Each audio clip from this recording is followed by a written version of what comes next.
All right, I want to go to Washington now for what's been an historic day. Joining me, our man on the ground, Sky's election analyst, Tom Connell. Tom, a whole lot of hoopla and pageantry, of course, for the inauguration, but also a bit of controversy. President Biden pardoning now his entire family in the last couple of minutes before he left the Oval Office. Yeah, this left a lot of people shocked in Washington. I've got to say as well, plenty of Democrats, at least privately, expressing surprise this happened. We know pardons happen for presidents, and one of the more accepted, if you want, a more normal ones was the pardoning of the January 6th committee. This is the committee of Democrats mainly who looked into the January 6th riot. So on that pardoning, a lot of people said, well, you'd understand if Donald Trump went after them, so Joe Biden protects them. But for his family, Hunter Biden raised enough eyebrows. This was Joe Biden's two brothers, sister, and their spouses. So this just leads straight away to questions that had been asked in a preliminary sense, but there wasn't much known about it, about whether or not Hunter Biden's business dealings meant money went to Joe Biden and then what? His siblings and then their spouses. So it was a shock revelation. As you say, it was literally the last few minutes of Joe Biden's presidency and it reverberated through. So as Donald Trump was becoming president, it happens at midday regardless here in Washington, D.C., we were finding this out. So yes, it was a shock. There's going to be more to this, I'm sure, and it won't stop questions being asked about it. So that was his final act as president just before Donald Trump was sworn in as he was the 45th, he's now also the 47th president of the United States.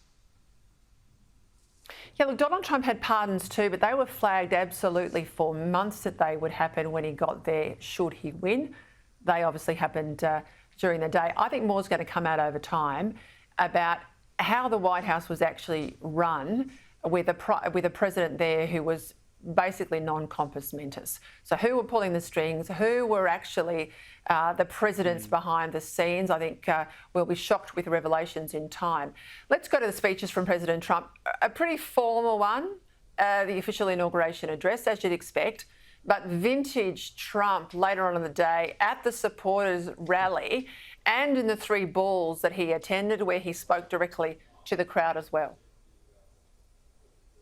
Yeah, because the start of this day is always very formal. There's only one element that has to happen on this day, Peter, and that's someone being sworn in. So the speech was something started by George Washington with 135 words. Most presidents go a lot longer than that, of course, and Donald Trump took longer this time, but there was a bit more formality about that. It was inside, remember. It's so cold in Washington, it was moved inside for the first time in 40 years, and as a result, it just felt like Donald Trump was a bit stiffer. You're right, the next event was actually a presidential parade. Because that was moved inside with only 20,000 people, it turned into a Donald Trump raucous rally. He was geeing people up, he had a desk, he was signing executive orders and telling the crowd what they were. Later on in the White House, he actually made a real point of being different to Joe Biden in terms of signing executive orders while talking to journalists for 50 minutes. He was casual about it, fielding questions, giving some hints about what he might do on Ukraine and also TikTok as well. So it was just noteworthy, and he said it, he always does, Donald Trump. He said Joe Biden wouldn't do this, would he? So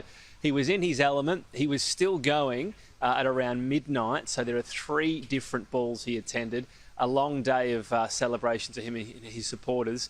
It's about day 3 of 4 days of celebration, really, although the big work starts tomorrow. There was plenty done today, and he wanted to start in that flurry, but tomorrow we'll see more decisions and some of the ramifications. We've already even seen court challenges to what he's done in terms of those executive orders, Peter. So it always starts, you know, the 100 days has become a bit of a cliche, but the first 10 days of this administration are going to be a cracking pace. Donald Trump was somewhat surprised he won last time. He was ready this time. He'd been waiting for this and had been favourite for quite some time.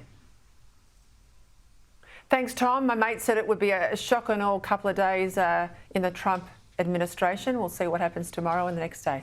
I suspect it will be.